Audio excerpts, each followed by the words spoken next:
I never thought the beginning of the end would sound so calm. No fight, no tears, no drama, just one sentence that landed in the dark like a quiet explosion. We were lying in bed, phones glowing. The room felt like an airport lounge, two people waiting for different flights. I reached out, brushed my fingers along her arm, the small gesture that used to mean we're still us. She didn't move. She sighed, heavy and deliberate, then said, "I'm not obligated to be intimate on demand." I blinked. "Okay," I said. She turned her head. "Okay?" "Yeah," I said, flat, steady. "I hear you." That threw her off. She'd expected an argument, some emotional begging, maybe a long talk about feelings. But I'd run out of words to trade for nothing. I just lay there, silent, while the blue light from her phone painted her face like a screensaver. "I just need to feel emotionally safe," she added in that practiced tone of someone who's already the hero of their own story. "I can't force it." "Of course," I said softly. "Take all the space you need." I got up, grabbed my pillow and blanket, and walked toward the guest room. "Where are you going?" she asked. "Giving you space," I said.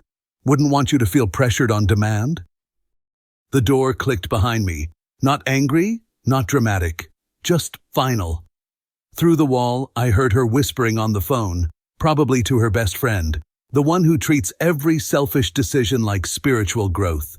"He's acting weird again," she said. "So passive-aggressive." "Sure, maybe. Or maybe I was just done being the background process that keeps running quietly until someone complains. I opened my laptop, started a new document, and typed one word: inventory. If I'd become the system that kept everything functioning, I might as well see what the system cost. In the morning, I didn't make coffee, didn't make breakfast. No music, no toast, no routine. Just silence. The kind that isn't sad, just clean. I showered, got dressed, grabbed a protein bar from my car stash, and headed out. She appeared in the hallway, hair messy, wearing my t-shirt. "No breakfast?" "I didn't want to assume you wanted it on demand," I said. Her face tightened. "You're being childish." "I'm respecting boundaries," I said. "You inspired me." She blinked, confused. "You're serious?" "Completely." I walked out the door, and for the first time in months, the cold air outside felt lighter than the air inside. At lunch, I went to the bank. The clerk behind the counter looked young enough to still believe in soulmates. "So, you want to open a separate checking account?" he asked. "Yeah, redirect my paycheck there. Keep the joint one open for shared bills." He hesitated. "Does your wife know?" "She'll know soon," I said. "Financial transparency in real time." He typed, clicked, smiled nervously. "Okay, you're all set." "Perfect," I said. "We're establishing healthy financial boundaries." He nodded like I'd just quoted a podcast he didn't understand. That evening, I stopped at the grocery store. Usually, I filled the cart with everything she liked: almond milk, fancy snacks, candles that smelled like the ocean, and regret. This time, I bought what I needed: chicken, rice, vegetables, coffee. $43. Freedom fit in one bag. When I got home, she was sitting at the kitchen counter scrolling. Always scrolling. "Where are the groceries?" she asked without looking up. I held up the bag. "Right here." "That's it?" "That's all I need." She opened the fridge and frowned. It looked like an abandoned Airbnb. Condiments, eggs, and nothing else. "What am I supposed to eat?" "There's chicken," I said. "You can cook it." "I don't like cooking chicken." "Then order something," I said. "Plenty of options on demand." Her jaw tightened. "You're punishing me because I didn't—" "No," I cut in. "You set a boundary. I'm matching your energy. Equal rights, equal limits. That's not the same." "Then explain the difference." She tried. Couldn't. Went quiet. I started cooking. While the rice simmered, I opened my laptop again and began filling the inventory file. Mortgage, $3,200. Utilities, $380. Internet and subscriptions, $195. Groceries, $800. Insurance, $340. Her car, $680. Health insurance, $420. Her gym, $89. Personal spending, $1,200. My monthly income, $8,500. Hers, about $2,200. I made a column called Shared Expenses. Mortgage, utilities, groceries, internet. The bare minimum. Total, around $4,200. Half, $2,100. I set up an automatic transfer for that exact amount. Precise, fair, unemotional. When dinner was ready, she was still sitting there. So you're just doing your own thing now? I'm doing my share, I said. Exactly my share. And I'm supposed to do what? Everything else? Your half, I said. That's how halves work. I already contribute. How? I asked. I buy groceries sometimes. Twice in 6 months, I said. Once it was chips. You're keeping score. No, I'm finally reading the scoreboard. Her face stiffened. I washed my plate and went to the guest room. The quiet wasn't peaceful yet, but it was honest. 2 days later, she called me at work. My card isn't working, she said. Did you check the balance? There's only $1,200 in here. Where's the rest of your paycheck? In my account, I said. I'll transfer half for our shared expenses each month. You can't just do that. I already did. You're unbelievable. I'm predictable, I said. That night, she was waiting for me in the living room, arms crossed, face set to management mode. We need to talk about this. Sure, I said. You're being controlling. Marriage means sharing. I agree. So when do you plan to start? She blinked. I do share. How? I handle the mental load. Like which bills you paid last month? That's not fair. You like doing that stuff. No, I said. I like living in a house that works. Her voice rose. You're doing this because I won't sleep with you. This is because I've been doing everything else, I said, calm. Money, food, chores, decisions. I'm not asking for more than I give. I'm asking for half. She looked away, jaw tight. I can't believe you're doing this. Neither can my spine, I said. It's new for both of us. I rinsed my mug, left it to dry, and went to bed. The next few days were strange. I cooked for one, washed one plate, folded my own laundry. She didn't touch hers. By day 4, the sink looked like a disaster. You're not doing the dishes? She asked. I did mine, I said. This is petty. No, this is fair. She glared. You're impossible. I've been possible for years, I said. You just didn't notice. She stomped off, and I smiled into my coffee. That night, I opened the inventory document and wrote one more line in bold. Boundaries aren't punishment. They're permission to stop pretending. And for the first time in a long time, I didn't feel like a bad husband. I just felt like a man who finally clocked out. By the end of the week, the silence had turned into its own kind of noise.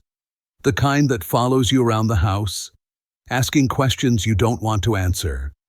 She didn't speak to me much, just slammed a few cabinets, sighed in new creative ways, and played the victim in whatever internal movie she was directing.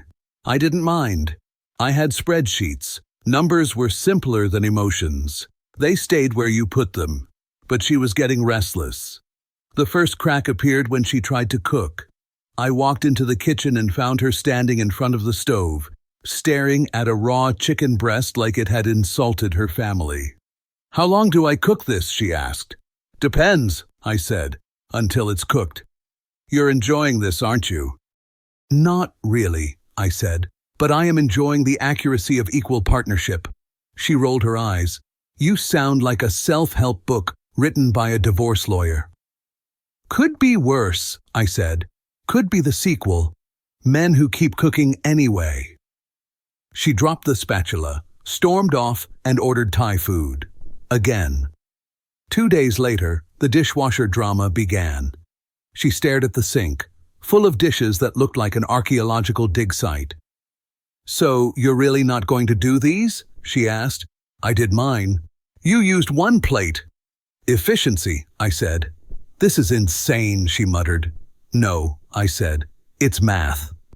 She glared at me, opened her mouth, closed it again, then walked off mumbling something about toxic masculinity, which, if we're being honest, is what people call accountability when they don't like it.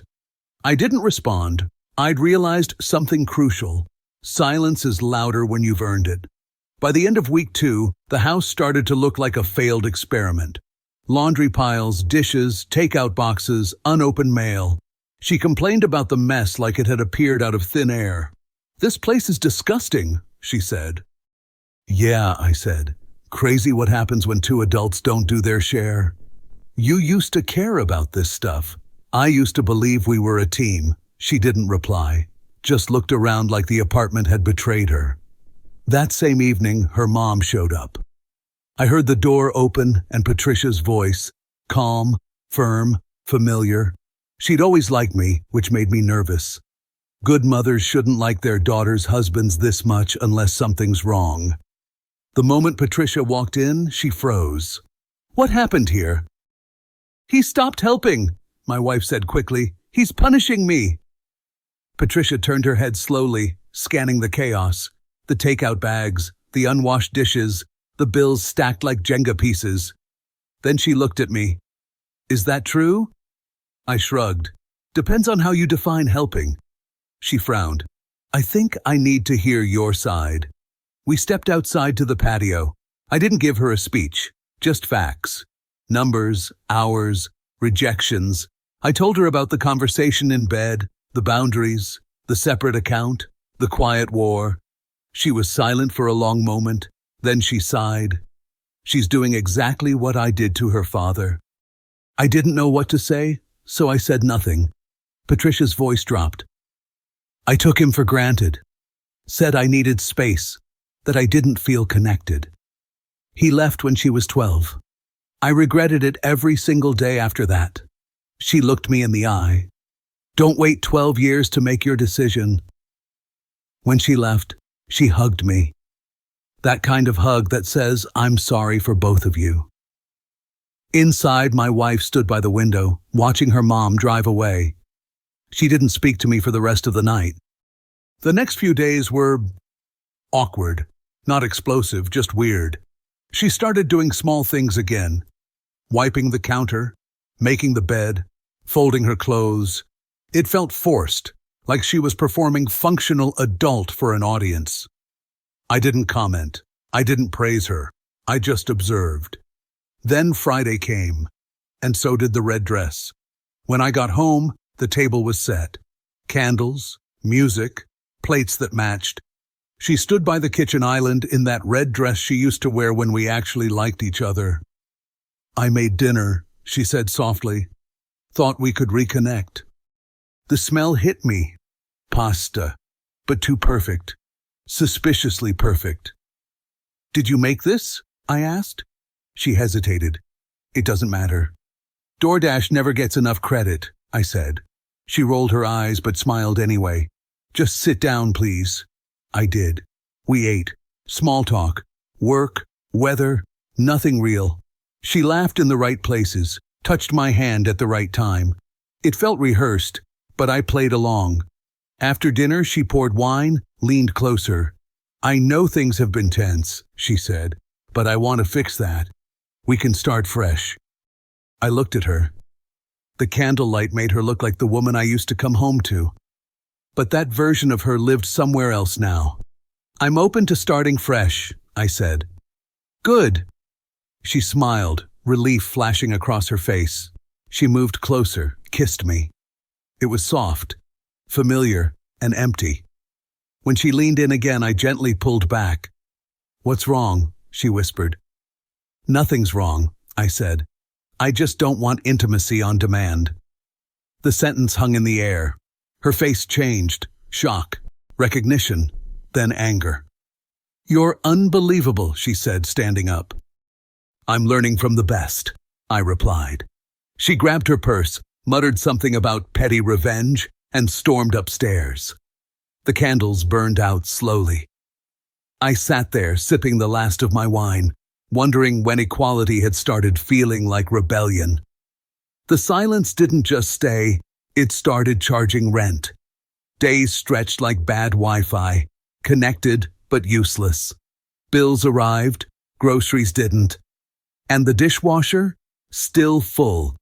She was holding out, waiting for me to break first. But I'd already done my breaking months ago. Now I was just documenting the aftershocks. One night, she came into the living room holding a pile of unopened envelopes. "You're seriously ignoring all this?" "They're yours," I said. "Phone bill, gym, your card." "You always handled it." Past tense.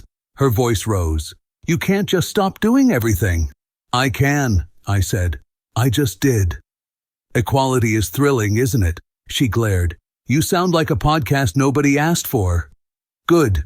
At least I'm finally being heard." 3 days later, her car refused to start. I was in the kitchen making coffee when she appeared in the doorway, like a ghost from a warranty commercial. "The car's dead. Condolences. Can you help me?" "I did," I said. "For 6 years. I mean now. Call a mechanic." "Which one?" "The one in your phone. Or Google." She stared at me as if I'd started speaking ancient Latin. Eventually, she called a random shop, overpaid by at least $100, and came back furious. "You could have told me which mechanic we use." "You said we." "I'm honored. You're impossible." "Maybe, but I'm also off the payroll." 2 more days and another crack appeared. Her friends had planned a trip to Chicago, a girls' weekend to recharge. In the past, I'd just pay the bill like an emotional sponsor. This time, I transferred nothing. "I need $1,500 for the trip," she said one evening, voice careful, like testing ice. "That's not a shared expense. You've always covered it. And you've always promised things would change." She blinked. "Are you trying to make me feel guilty?" "No, that part's free." The trip died before takeoff. She canceled, complained about controlling men in the group chat, and spent the weekend watching crime documentaries about women who killed their husbands. I slept great. By Monday, the house looked like both of us had been evicted emotionally. She stood in the middle of the kitchen, surrounded by chaos, and whispered, "I can't live like this." "Neither can I," I said. "That's progress." She sat down slowly, like gravity was heavier this week. "We need help." "I've been saying that for 2 years. I mean therapy." I almost smiled.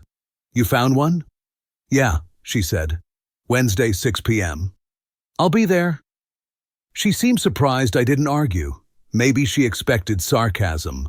Truth was, I was curious whether a professional could translate the nonsense we'd built into human language. Wednesday came. The therapist's office smelled like lavender and accountability. Dr. Reeves, late 50s, calm, wearing glasses that made him look like he'd seen every possible marital apocalypse, greeted us with that practiced neutrality therapists have when they're waiting to see who's going to cry first. We sat on opposite ends of the couch. Classic. He looked between us. "So, what brings you here?" She jumped in first. "He's emotionally distant, controlling, and retaliates when I set boundaries." I almost clapped. "Great opening." "Your turn," Doc Reeves lifted a hand. "Let's hear from both sides before we label anything." "Fair," I said. "Here's mine. I spent years doing everything. Work, money, food, house, while being told my needs were inconvenient. I finally stopped volunteering. Apparently, that's abuse now." She shot me a look. "You're twisting it." "I'm quoting it," I said. Reeves nodded slowly. "So there's a theme of imbalance. Financially? Emotionally?" "Both," I said. She crossed her arms. "I earn less. That's not my fault." "No one said it was," I said. "But you also do less." Reeves leaned forward. "Let me ask something. When you say you need emotional safety, what does that look like for you?" She thought for a long second. "I need to feel seen and valued." He turned to me. "And you?" I need to not feel like an appliance. The corner of his mouth twitched. That's fair. For a minute, nobody spoke. Then he asked, have either of you actually measured what each person contributes to the household? Yes, I said. Spreadsheet? Color-coded? Want a copy? He blinked. You did that? I had time. The house stopped functioning. Data filled the void. My wife groaned. He made a chart of our marriage. I made a chart of reality, I said. Reeves raised a hand. Let's not mock that. Sometimes facts clarify emotions. He looked at her again. Do you think he's being unfair by asking for equal effort? She hesitated. It just feels cold. Transactional. Maybe, I said. But love doesn't erase rent or laundry. Reeves smiled faintly. That's a quotable one. She stared at me, frustrated. So what? You want everything split 50-50 like roommates? I want partnership, I said. If that means 50-50 to start, great. At least then we'll both see the scoreboard. Reeves nodded. That could be an experiment. For 6 months, try a 50-50 approach. Financial, chores, time. Keep it structured. Her jaw dropped. Wait, you're siding with him? I'm not taking sides, Reeves said calmly. I'm suggesting data instead of assumptions. It's temporary. After 6 months, we'll review how it feels. I looked at her. What do you think? She exhaled, staring at the carpet. Fine. 6 months. But if this ruins us? It won't, I said. It'll just show what's already true. Reeves scribbled notes. Good. Ground rule. No punishment, no sarcasm. I nodded. She gave a tight smile that said she'd already planned exceptions. The first week of the experiment was almost cute. She paid half the bills on time, cooked twice, even vacuumed. I didn't gloat, okay, not out loud. But by week 2, the cracks started showing. She forgot to pay the internet bill. Claimed she didn't know the login. I forwarded her the email. She didn't reply. By week 3, the grocery situation got creative. She came home with 1 bag of lettuce, a candle, and 3 bottles of wine. Is this dinner or a seance? I asked. Maybe both, she said. You can cook the lettuce if you're hungry. We both laughed, but hers sounded brittle. She started showing up late to work, complained she was exhausted, that life suddenly felt too heavy. I didn't say welcome to adulthood. I'm not completely heartless. One night she sat on the couch looking at our shared expense list, shaking her head. I don't get it, she said. I used to have money left over. Now I'm broke. That's because you're seeing what it costs to live, I said. I've been broke on your behalf for years. She didn't laugh, just stared at the numbers like they were written in another language. At the next therapy session, Reeves asked, how's the 50-50 experiment going? She gave a humorless laugh. Awful. I feel like I'm drowning. And you? He asked me. Peaceful, I said. But I do miss the sound of being unappreciated. Reeves smiled politely. So, why do you think it feels awful? She sighed. Because everything's on me now. He raised an eyebrow. Isn't that what he used to say? She looked at him, then at me. Something in her face cracked, not anger this time, realization. For a long second, she didn't speak. Then quietly, I didn't know how much he did. I didn't gloat. For once, I just sat there, hands folded. Reeves nodded. That's what balance reveals. The weight is equal now. It just feels heavier when you've never carried it. She looked at me again, eyes tired. So what happens now? That's the question, I said. We see if equality builds empathy or just statistics. Reeves wrote something down. Let's give it another month. Focus less on numbers, more on communication. Equality isn't arithmetic, it's awareness. We nodded. The session ended quietly. Walking to the car, she said, almost to herself, it's weird. I thought having control would make me happy. Yeah, I said. Turns out control's heavy too. She smiled. Small, sad, real.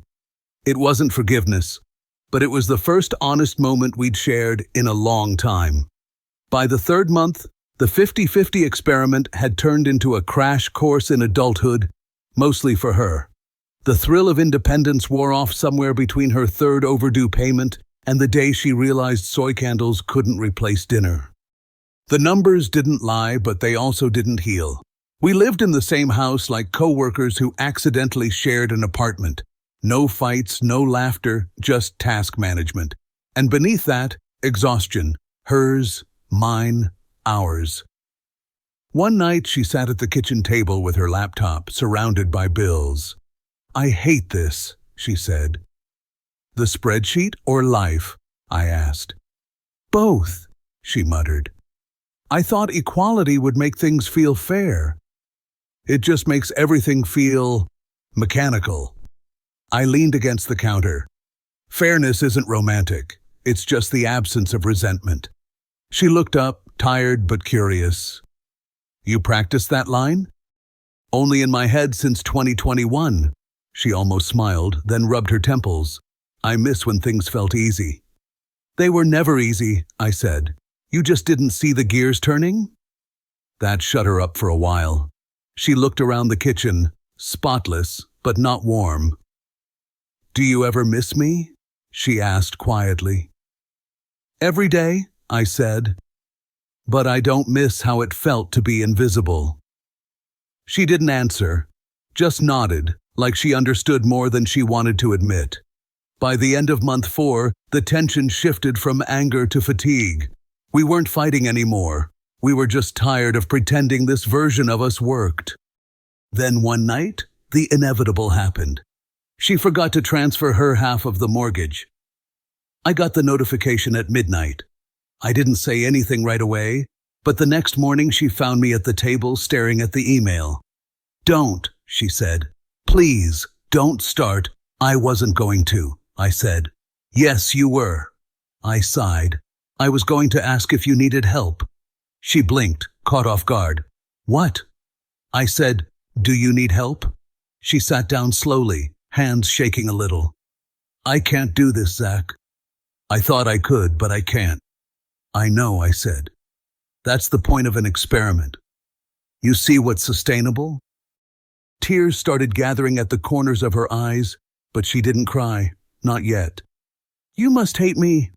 "No," I said. "If I hated you, I wouldn't still be here. I'm just done being the only adult in the room." She wiped her face. "You think I don't know I screwed this up?" "I think you avoided knowing," I said softly. She nodded slowly, looking small for the first time in years. "You deserve better than the version of me you got." I didn't have a sarcastic reply for that one. It hit too close. After a long silence, I said, "We've got another session with Reeves on Friday. Let's see it through, then decide." She nodded. "Okay." Friday arrived, and for once we both walked into the therapist's office quietly. No defense, no performance. Reeves smiled faintly. "You two look tired." "Accurate," I said. He nodded. "How's the experiment holding up?" She spoke first. "I failed it." Reeves tilted his head. "Failed?" "I couldn't keep up," she said. "At first I was proud. Then I was angry. Now I'm just humbled. I used to think he wanted control. He just wanted partnership." She turned toward me. "And I made him feel like a provider I was doing a favor by staying with." I didn't expect that. For once, I didn't have anything clever to say. Reeves looked at me. "How does that feel to hear?" "Like closure," I said quietly. "And maybe a start." He smiled. "That's the balance. Not 50-50, 100-100. You both give what you can, but honestly." She nodded, wiping a tear. "I want that. I want to try again. But for real this time. No scorekeeping, no manipulation, and no emotional blackmail," I added. She managed a small laugh. "Deal." Reeves closed his notebook. "Good. Then your next 6 months aren't about numbers. They're about habits. Forgiveness is a skill, not a miracle." We left the office without talking, but in the car, the silence felt lighter. That night she cooked. Real food. From scratch. I didn't comment, didn't tease, just watched her move around the kitchen, hair pulled back, focused, quiet. Halfway through dinner she said, "I know it'll take time for you to trust me again." "It will," I said, "but I'm open to being surprised." She smiled, tired but hopeful. "You will be." Later, as we cleaned up, she accidentally dropped a glass. It shattered across the floor. I expected the usual sigh, the muttered, "I'll do it later." Instead, she crouched down, started picking up the pieces. "I've been breaking things for years," she said softly. "At least now I can admit it." I knelt beside her. "Yeah," I said, "but you're finally helping clean up." She laughed through her tears. It wasn't cinematic, it was real, awkward, raw, human. Over the next few weeks, something changed. She started waking up earlier, packing her lunch, checking bills before I did. I stopped monitoring, stopped correcting. We just started existing side by side again, this time as teammates. We weren't perfect. There were small fights. Over dishes, over tone, over toothpaste caps. But they ended with apologies, not silence. One evening, we sat on the porch watching the sky fade. She leaned on my shoulder and said, "You know what's funny?" "Almost everything," I said. "I used to think you wanted control. Turns out you just wanted rest." "Both sound nice," I said.